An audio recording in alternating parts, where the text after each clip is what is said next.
Hi, and welcome to the 10-Minute Food Truck Training Podcast. My name is Bill Moore. I'm the Executive Director of the National Street Food Vendors Association, which is a nonprofit dedicated to education, advocacy, and uplifting all food vendors. For the next 3 episodes, I'm going to be speaking with Alan Bledsoe. He's a barbecue guy. We're going to listen to his story and how he started in a tent, and then you'll get to find out where he is today. But before we get into that, I want to remind you guys I'm going to be in Edison, New Jersey this year on December 2nd and 3rd. As a part of the Food Truck Owners Expo, I'll be giving 2 classes. I'll be kicking off the campfire sessions, and then of course I'll be out on the main expo floor in my National Street Food Vendors Association booth where you can join us. You can share your stories of success, you can ask me any questions that you have, and you can network with a whole bunch of other amazing food truck owners. Again, Edison, New Jersey, December 2nd and 3rd. Go to FTOexpo.com, place your order for the tickets today, and when you do, put in the code FTTG15 for a 15% discount.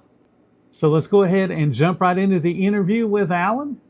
My name is Alan Bledsoe. I own Willie B's Smokehouse in McMinnville, Tennessee. Willie B's comes from, I'm actually William Bledsoe, so that's where that comes from. And we do craft barbecue. It started out, it says Texas style barbecue, but it's gotten to where it's way more than that, way more unique. We very new food trailer owners, and we are out here just slinging meat. That's what we do every day now. There you go. That's what you got to do. If you're going to make some money, you got to sell some product. So, how did you Exactly. get started in being a food truck owner? Tell me what made you make that decision. I have always been very into the culinary arts. A lot of my friends and family have always pushed me to open a restaurant or start a food truck or what have you. And they've always just said, hey, you should do this.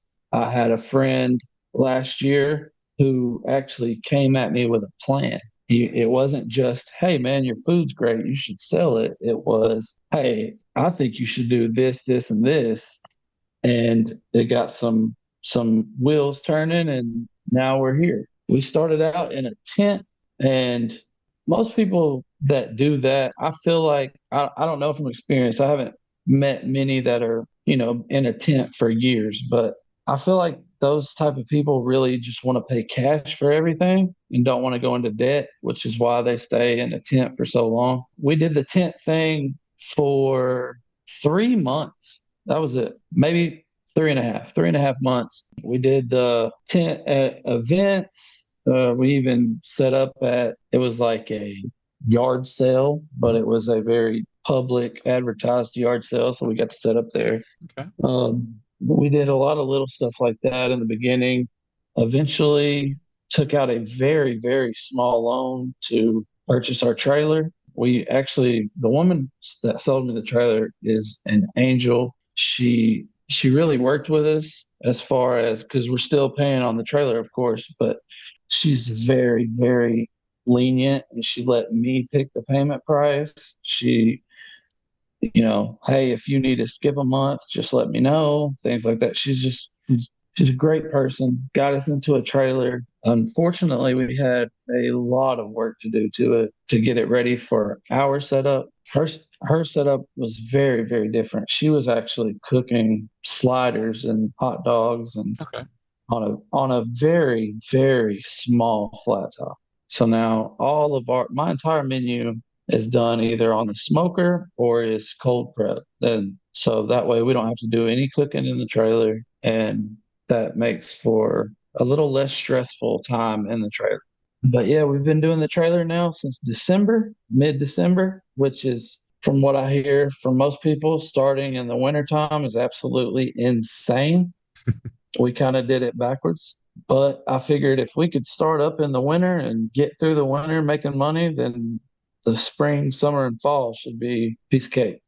It'll Sure. never ever be a piece of cake. But I figure if we start during the winter, then maybe we could get a little head start. To me, the best day to start is now. Doesn't matter if Exactly. it's July or if it's December, doesn't matter. Start now, do something. Mhm. Let's just spend a little bit of time on that tent setup, because a lot of people, like you said, they will start with a tent because that's the easiest thing to get to if they're going to be serious about this. And also, it also proves the concept. A lot of people may be told you're an awesome cook, and not really. Yeah. So Yeah. tell me about the tent setup. What did it look like? What kind of equipment did you have? How did that go? With our tent setup, like I said, it was such a short period of time. We added equipment very quickly, like every single dollar, of course, just like anybody else. Every single penny went right back into the business. We started with, I believe, three folding tables. We had one in the front with our register and cash box and everything, or our POS. And then to the side, we had where we would have buns, chips, things like that, and most of our disposables, napkins and stuff. And then on our back setup, we started with a very large turkey roaster. This turkey roaster was approved by our health department because it did have very specific temperature controls. It wasn't just like a high, low, and Right. warm or whatever. We started with the big turkey roaster, and that way we could only do one protein. That was a downfall with that. Eventually, we got a six pan steam table that's really fun to lug around and set up in a tent. We already had to have the very large water jugs for the hand washing station. That worked out. I actually still use the steam table to this day.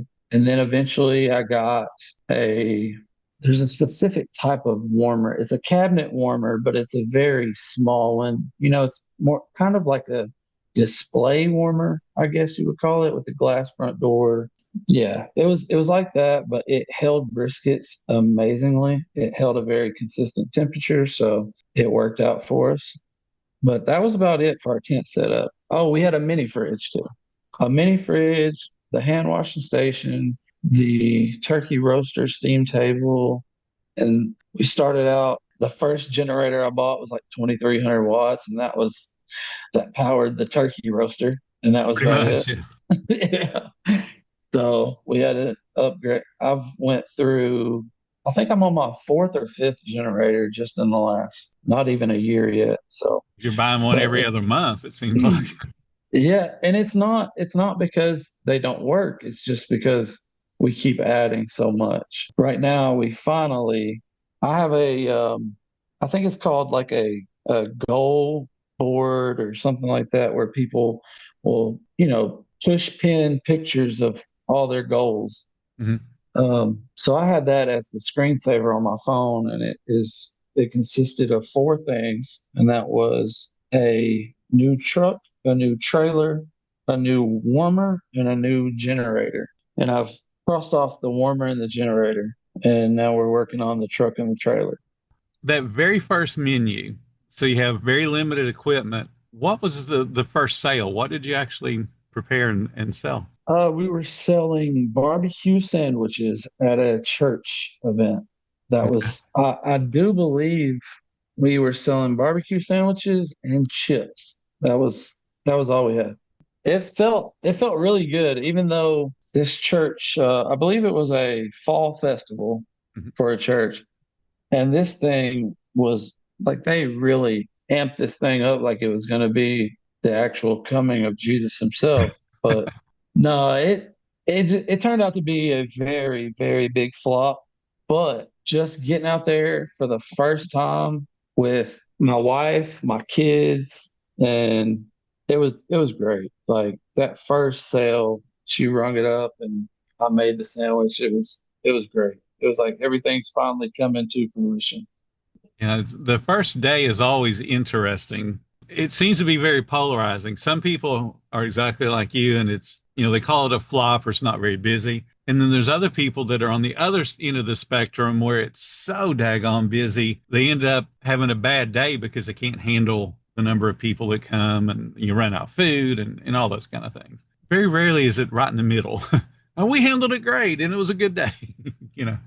Being on the other end of that, it seemed like every event after that for the first little while was we were way too busy to keep up. Like Mhm. we just didn't know what we were doing at that point. Oh, yeah. We had to learn a lot. So when did you add on a second product, a second Uh, sandwich or second meat? we had another turkey roaster, I believe, just one other thing. So what we did was we added nachos at the next event. So we had the pork in the turkey roaster and then the nacho cheese warming in the other device or whatever it was, chips to the side, and I think we might have had jars of jalapenos. And that was about it. Not very sophisticated nachos, I promise you that. That's okay. As long as it tastes good, doesn't matter.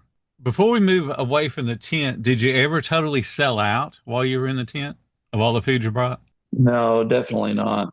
Our first sellout was 100% in the trailer. So at what point did it make sense for you to move from the tent setup into the trailer? What was that motivation like? It was our third event. It was a very good sized festival. We accidentally got put inside the booths as with all these other vendors, away from the food vendors. Okay. She the event coordinator accidentally misplaced us, and we were selling barbecue besides a children's book author and someone making wooden statues. Okay. So a little out of place, but we realized that these two vendors beside us were almost falling asleep while we were having trouble keeping up. And that moment right there, we were doing so much that our square went down. And that was just from the actual area. We Right. lost everybody there lost square. So we switched to cash only and we still couldn't hardly keep up. That was the one that really like I felt like, you know what, this is definitely worth it and we can definitely do this. So a That was mistake almost as far as your placement ended up still being a very good day for you. I don't know what the other food vendors did that day. They might have, quadrupled our sales. Right. But just that feeling that, wow, these people beside us are getting passed up, but people are lined up at our tent. It was like, it made us feel great. Good. Alrighty, I think we'll end it there today. Tomorrow we're going to be listening to Alan share how he started at Lowe's, but not really. Thank you guys so much for listening to the 10-Minute Food Truck Training Podcast. If you're finding everything helpful that we do, please consider subscribing. If you love what we do, please show some support. There's a link in the description to make that happen. Until next time, you guys have a profitable day.